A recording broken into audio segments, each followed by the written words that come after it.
That's exactly what happened to me. But what happens after that? After you walk off that stage, what do you do with those dollars? How do you make sure that's going to take care of you for the rest of your life? And that's something that I had no idea. Yeah, I'm really talking my shit like, hey. What's going on, guys? This is Justin Pugh, former New York Giant, former Arizona Cardinal. Sounds weird to say. And I'm introducing you guys to my new show, NetWorth. It's a podcast that I'm launching. We'll see how this goes. I'm super excited about it. I've been working on it for the past few months. And I'm partnering with Athlete Podcast Network. They're helping me launch this thing. They're doing everything behind the scenes, from the mic setup to the computer to the lights, everything. So it's going to be a fun ride, man. And I'll explain real quick what we're getting into and where this thing's going to go.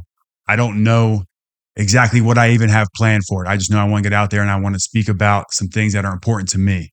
And this is what we're going to talk about. I'm going to talk about pulling back the curtain on the business of sports, allowing people outside of the NFL to really know what's going on. I'm going to talk a little bit about the strategies that some of my teammates and I have used throughout the years to help us with life off the field. I'm going to talk about some unique perspectives on things that are going on, any current events or things that pop up. I want to be able to give my perspective on. If you follow me on Twitter, you know I'm very vocal there. But I think this is another avenue that we can really lean in on and would love to know what goes on in the locker room. And then I'm going to talk about a little bit my newest love, which is real estate.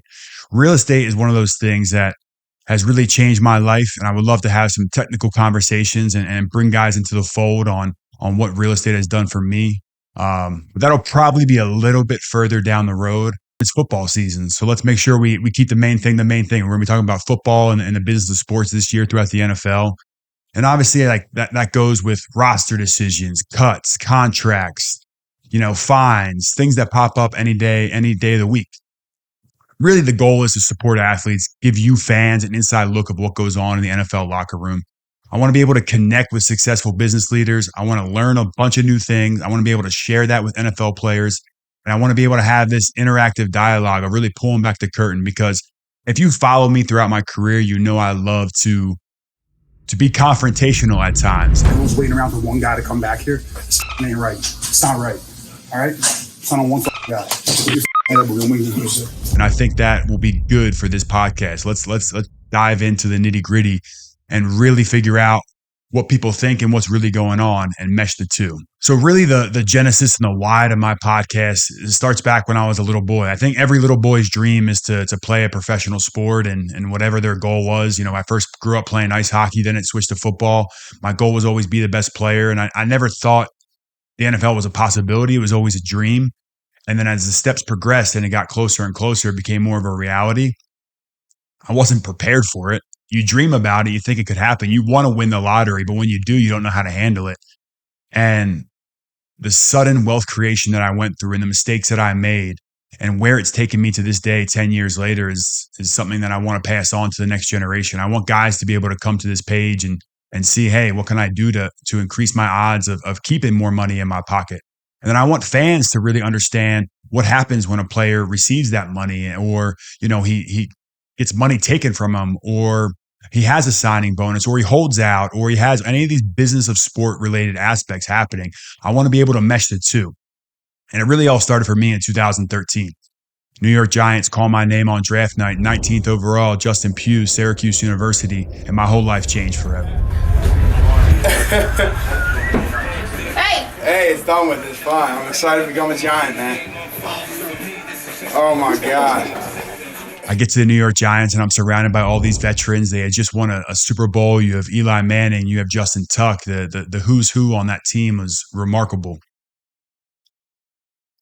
I was just lost. I didn't know what to do.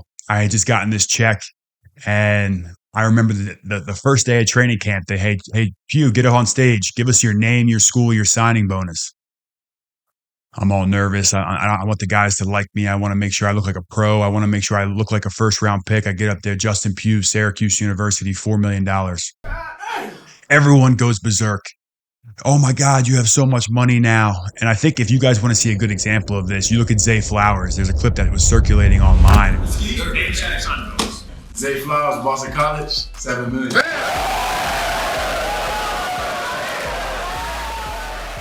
That's exactly what happened to me. But what happens after that? After you walk off that stage, what do you do with those dollars? How do you make sure that's going to take care of you for the rest of your life? And that's something that I had no idea. I didn't have the infrastructure in place. My mom was a school teacher. My stepdad worked in construction as a superintendent. We didn't have, I used to call my mom when I was in college and say, hey, can I have $100, to get through the week? And I get it. People come from way worse scenarios. And I saw that. I had teammates of mine that came to Syracuse University that didn't have sheets or a toothbrush. The school had to help those guys out. And then they get drafted. How do they deal with it? They're even less prepared than I was. And that's something that's a scary thought. So this podcast really becomes a place where guys can go to learn, to be around each other, to learn how to accept where everyone comes from and the dynamics of playing a professional sport. I think it's great for both sides to come to the table, for fans to see that NFL guys are humans, and for NFL players to realize the business of football and why fans are so passionate. I think that is something that is going to be hugely important as we go forward. And look, I made every mistake in the book. I didn't have a budget. I was spending money like it was going out of style. I got the American Express for the first time. That platinum American Express came in the mail. I had no limit. I could just go spend it. We were going to New York City. Imagine this, being 23 years old, given $4 million. Now, we're going to talk about the tax man here at some point. Taxes are a very big fan. I'm a very big fan of taxes. I only got half that money. New York's going to take some. The federal government's going to take some. Your agent's going to take some. Your other advisors are going to take some. But I get that check in the mail. I get that American Express in the mail, and I'm like, let's go to town, boys. And I grew up with the same 8 best friends since I was in. We'll get the tattoo on here. We all have the 8 tattoo since I was in first grade. And a couple of those guys moved in with me, and we thought we were entourage. We were living in New York City. We were going out. We were having the time of our lives. No one could tell us no. When we were younger, we couldn't get into a club. We couldn't get into a bar. We couldn't afford to go buy these things. But all of a sudden, I had this Amex that I throw down on the table. First round pick for the New York Giants, greatest city in the world. Life changed overnight. And I wasn't ready for it. And that was something that was a huge culture shock to me, coming from a small suburb of Philadelphia to Syracuse University, New York City. I was not ready for it. And I got off to a rocky start. I remember my financial advisor pulling me to the side after my rookie year, and he goes, you got to decide what you want to do. Do you want to play football, or do you want to be going out? Do you want to be spending money like you're spending right now? It's not sustainable. And I really had to have a soul searching moment. And that led me down this journey. And hopefully we'll be able to dive into that more as we get into this podcast and into more of what defines me. And I think as I progressed through New York and into Arizona, there was a few defining moments that really led me to this journey of financial independence, to figuring out the cash flow problem. Because the biggest issue that athletes run into is, and I've said this on multiple occasions, overnight, your cash flow goes up astronomically. Your lifestyle jumps up with it. As soon as you retire, that cash flow goes to zero, but the lifestyle is still here. And this delta right here, this is what makes guys go broke. They have a lot of people on the payroll. They have, you have the bills, you have the family that you support, and we never learn the value of a dollar. And that's a scary thing. And a lot of people take advantage of it. So I'm here to set the record straight. I want to make sure I take care of my athletes, but I also want to make sure that I bring the fans and everyone else that's around us in on this journey, because it's a huge part of the equation. Fans pay their money to have us go out there and play a game.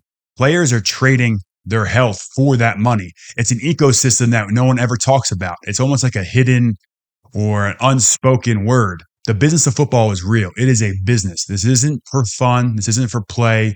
Players are out here putting their bodies on the line, and fans are putting their hard-earned dollars on the line. And we meet somewhere in the middle. And a lot of times those lines get blurred, and you have social media and can interact with people so much more now that it gets a little intense. It gets a little hot. And I've had my ups and downs with that world as well. But I think this is going to be a place where we can all come together and talk through that, and at a human level, go through the business of sports. So that's the story in a nutshell, guys. That's what this podcast is all about. I want to show you guys behind the scenes. I want to no sugarcoat, no bullshit, nothing. This is exactly what it is. I'll probably tell you too much sometimes, and that's what's probably gotten me in trouble throughout my career. This is something that I've always looked forward to, and we'll see where it goes. We're going to talk about a few different things and a few episodes coming up just to give you guys a flavor of what we're going to be doing. I'm going to be talking about the Pugh Bowl this weekend. I just dubbed it the Pugh Bowl because my show, I can do whatever the hell I want to do, but I got my New York Giants coming into town to play my hometown Arizona Cardinals. Looking forward to the game. We're going to jump into that. We're going to talk about cut day. It just came up in the NFL. We're going to talk about when players get cut, what do they do next? I've had some guys reaching out, and I think people really need to understand the dynamics of cuts in the NFL and how much of a business the NFL is. It adds a human element. Hopefully we'll be able to get a guest on, or I'll talk about, what I've gone through and the experiences that I've seen. And then going forward, where am I going to go next? I'm a free agent right now. I'm looking to play football coming off an ACL tear. This is something that, I've been thinking a lot about. So we're going to be talking about that on here as well. So make sure you guys are involved. You're liking, you're subscribing. Check out the video below. I'll be posting everything on here. Drop your comments, your questions, your concerns. I'm going to read everything. You can go to all of my social media pages. It's just called NetWorth Show, and we're going to preview everything from what's going on in football right now to some more in-depth topics on real estate and life after football. So I want to give a quick shout out to Athlete Podcast Network. They helped me put this all together. Like I said, my guys at Athlete Podcast Network have come out, got my whole setup up and running, helped me get the cameras, the computers, the wires, everything from the lighting. It's been super, super simple. All I did was come in and hit record and started talking. I think if anyone's out there, any teammates of mine that are looking to get into the podcasting world, hit me up. I can put you guys in contact with them. If anyone's out there that wants to be getting involved with helping athletes create podcasts, reach out to Athlete Podcast Network, reach out to me, drop a link below, and we'll make this thing work. I want to be able to continue to give guys a voice, a platform to speak what's in their heart. And, we'll see where this goes. This is a little choppy at first. I'm still learning. We're editing things together, but I'm super, super excited for where this is going to go next. So I appreciate everybody, and I'll talk to you soon. I'm really him. Don't believe me? Come and see me. Got 3 wishes from my genie. Now I'm on your local TV. Y'all on tour. Got demons say she wanna come and see me when I'm in a local city. I'm like, pause though. Please step aside so they can see me. And I walk up in this light. Yeah, I'm really him. Talking my shit like I'm really him.